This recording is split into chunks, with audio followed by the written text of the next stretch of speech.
আসসালামু আলাইকুম প্রিয় দর্শক। একটা ভ্যান গাড়ি বানাইলাম আর কি। ভ্যান গাড়ি বলতে ভুল হবে, এই যে পাওয়ার টিলারের চাক্কা দিয়ে। তারপর টোটাল বডি হয়েছে লম্বা 8 ফুট এবং চ্যাপটা মানে ফাঁসি হয়েছে 4 ফুট।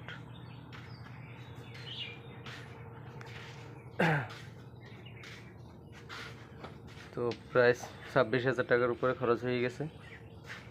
এটার সামনে আবার এই যে ব্রেক সিস্টেম একলা ব্যবহার করার জন্য এটা, আবার এই যে চাপা সিস্টেম আছে এইখানে, এইটা ব্রেক।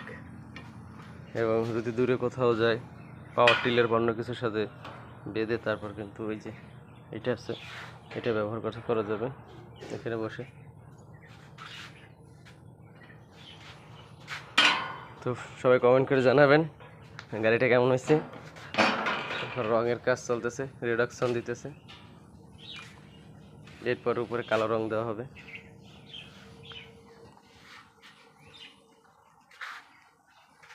রিডাকশন